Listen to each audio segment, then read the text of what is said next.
السلام عليكم. اللهم صل وسلم وبارك على سيدنا محمد. يا رب دايما تكونوا كلكم بألف خير، ويا رب تبقى السنة دي سعيدة على الكل، وكل اللي في نفسه في حاجة يحققها بأمر الله، وتخلص السنة دي كل واحد فينا ربنا جابر بخاطره جبر عظيم. الحلقة النهاردة مختلفة شوية.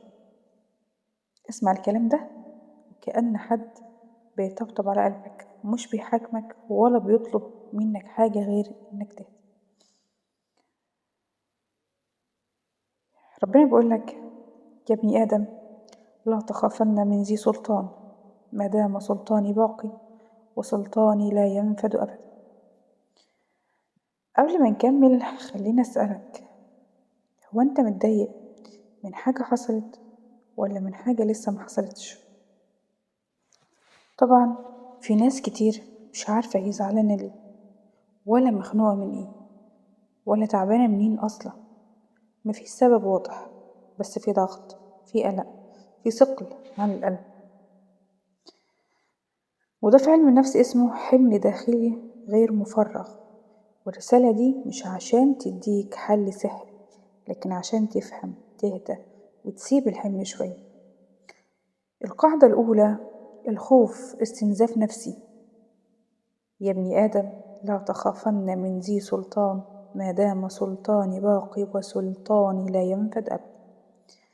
الخوف مش إحساس بسيط، الخوف هنا حالة بتاكل من طاقتك النفسية، من تركيزك، من نومك، من سلامك. وأكتر خوف بيتعب هو الخوف من البشر.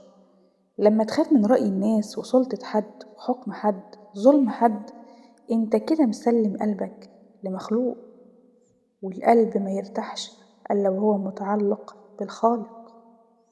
الدنيا مش مستاهلة يا جماعة والله. ركز مع رب الناس مش مع الناس. يا ابن آدم لا تخشى من ضيق الرزق وخزائني مليئان وخزائني لا تنفد أبدا. القلق على الرزق قلق هنا وجودي. القلق على الرزق مش بس فلوس، ده قلق على الأمان، القيمة، الاستقرار.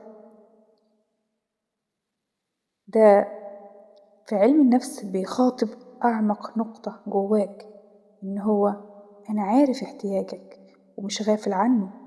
انت مش محتاج تقلق، انت محتاج تثق. انت خايف من ايه؟ من رزق، ما انا موجود. شغل، مصلحة، موضوع، كله ده بإيدي أنا. القلق اللي انت فيه ده أنا قادر أحله، الجألي وأنا معاك.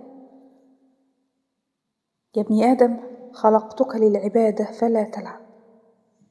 اللعب هنا مش ضحك، اللعب هنا تنسى دورك وتحاول تبقى رب نفسك. القلق المستمر مش حرص تتعدي على الدور، انت عبد ومش مطلوب منك انك تدور الكون. هي ماشية كده ببركة ربنا سبحانه وتعالى. ما تحملش نفسك فوق طاقتها. ربنا بيقولك وضمنت لك رزقك فلا تتعب. شايفين؟ في هنا فرق بين السعي واللعب. السعي فيه هدوء، فيه نية، فيه توكل. الهاس أو اللعب أو التعب فيه خوف، فيه استعجال، فيه فقدان نفس. ربنا بيقولك اشتغل بس ما تكسرش قلبك في الطريق. انت عليك السعي وانا عليا الرزق. ما ينفعش ابقى نايم في بيتي وقاعد ومش مجتهد ومستني رزق، مستني حد يخبط على بابي ويقولي خد فلوس اهي قبضك اهو. لا، السعي وانا اعينك، السعي وانا ارزقك. ولا تسألني عن رزق غد ما دمت لا أسألك عن عمل غد. الشرح بيقولك أكتر حاجة بتدمر النفس إنها تعيش في المستقبل. تسألني النهاردة مش مكفيك ليه عايش بكرة؟ ربنا خلق الزمن وقسمه أيام عشان ما نحملش الحمل كله مرة واحدة. انت لما تقلق من بكرة بتعيش الألم قبل أوانه. فليه؟ سلمها لله تسلم. انت الجوارح تعمل والقلوب تتوكل. هنا تقسيم الأدوار النفسية، دي قاعدة نفسية عظيمة. الجسد بيتعب وبيستريح، والقلب لو تعب كل حاجة بتنهار. جسمك لما يتعب هترتاح، هتدخل تريح، هتفصل شوية، هتاخد شاور، هتشرب فنجان قهوة، هتاكل لقمة، هتتكلم كلمة، الجسد هيرتاح. إنما القلب لو هلك وتعب كل حاجة بتنهار. لما تحمل قلبك مسؤولية النتائج وفوق طاقتك هتقع، هتنهك نفسك، هتموت. إنما لو أنت حاسبها بكل ما هو ماشي الكون واحدة واحدة، وإنها كده كده ماشية ورزقك جايلك هترتاح. ربنا بيقولك هنا: إن رضيت بما قسمته لك أرحت قلبك وبدنك. الرضا مش ضعف، الرضا شفاء. ده في علم النفس هو أول طريق استلام. اللي مش راضي دايما في صراع حتى لو حياته كويسة. وإن لم ترض فوعزتي وجلالي لأسلطن عليك الدنيا ترقد فيها رقد الوحوش في البرية، ثم لا يكون لك منها إلا ما قسمته لك. شايفين التحذير؟ شايفين ربنا بيقولك إيه؟ أنت مش هترضى؟ تمام، ما ترضاش. أنا هخليك تجري في الدنيا، والدنيا لما تسيطر تحولك لإنسان بيجري ومش عارف ليه، مش مبسوط، مش مرتاح، حاسس إن دايما ناقص، دايما ناقص. دي اسمها دوامة نفسية ما بتخلص. أرضى باللي ربنا كاتبهولي، ليه مرضاش؟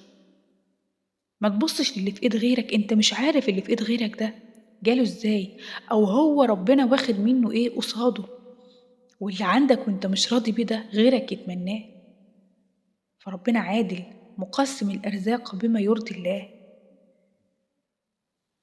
هتعند، هترفض، مش قادر، مش قابل، معترض، ربنا قالك هسلط عليك الدنيا، هتفضل تحارب فيها وتجري فيها وتجيب من هنا وتشتغل من هنا، وبرضه مش هتاخد منها غير اللي أنا قسمهولك في الأول. يبقى ليه؟ طب مرضى بربنا بيقولوا الحمد لله، الحمد لله 100 مرة. احمد ربنا على الحلوة والوحشة وعلى الخير وعلى الشر وعلى الكتير وعلى القليل. ربنا بيقول لك من حمدني زدته. خلي كده في ورد على لسانك الحمد لله كتير، رددها كتير. كل ما تلاقي نفسك ضاقت بيك الدنيا قول الحمد لله. أنا راضي يا رب، أنا راضي يا رب. ربنا يبارك في اللي عندي غيري ويرزقني زيه.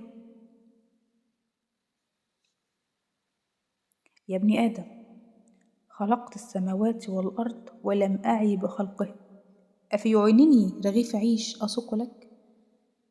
تعرفين ده معناه إيه؟ لو ربنا شايل الكون هيعجز عنك، هيعجز عنك أنت اللي خلق السماوات والأرض دي كلها ومش فارقة. هيغيف العيش اللي انت مستنيه ورزقك ده هيعوقه، هيبقى كتير عليه. القلق هنا مش قلة رزق، ده قلة يقين. يا ابن آدم أنا لك محب، فبحبي عليك كن لي محبا. الحب أساس الشفاء. العلاج الحقيقي مش خوف ولا ضغط ولا جري، العلاج علاقة، علاقة حب وأمان. لما تحس إنك محبوب هتهدى. دايما خلي ربنا الأقرب في كل شيء. زعلان الجأ له، فرحان الجأ له، تعبان الجأ له، مكسور الجأ له، مجبور الجأ له. ما تتأنس بالبشر. البشر لو اتأنست بيهم هتخسر. خلي أنسك مع ربنا سبحانه وتعالى. اتكلم مع ربنا سبحانه وتعالى كأنك بتتكلم. مش لازم تبقى انت تعرف ترتب الدعوات وتعملها قاموس، لا، اتكلم بعشوائية كأنك بتتكلم مع نفسك. قول يا رب انا نفسي في كذا وكذا وكذا وكذا، يا رب انا جيت لك وانا محتاجة ده وعشان ده وعشان ده. اتكلم عادي عادي. ان الله ينظر للقلوب، عارف ايه اللي في قلبك. لو حاسس بتقل مش لازم تفسره ولا تبرره، كفاية انك تهدى وتسلم وتستسلم وتسيب الحمل شوية. مش كل حاجة تتحل دلوقتي، بس كل حاجة ممكن تهدى. اطمن، انت مش لوحدك ومحدش سايبك. سيبها عليه وارتاح. يا رب تكون الحلقة عجبتكم، ويا رب تكون لمستكم، ويا رب لو كان في حد مستني رسالة في أمر ما تكون وصل له ردها، وأكون قدرت أريح البعض منكم حتى لو بكلمة بسيطة. لو عجبتكم الحلقة ياريت من فضلكم ما تنسوش يعني الكومنت الحلو واللايك، ولو حبيت تشارك الحلقة شاركها. وحابة أشكركم جدا لو وصلت لحد هنا، إنك أخدت من وقتك وسمعتني.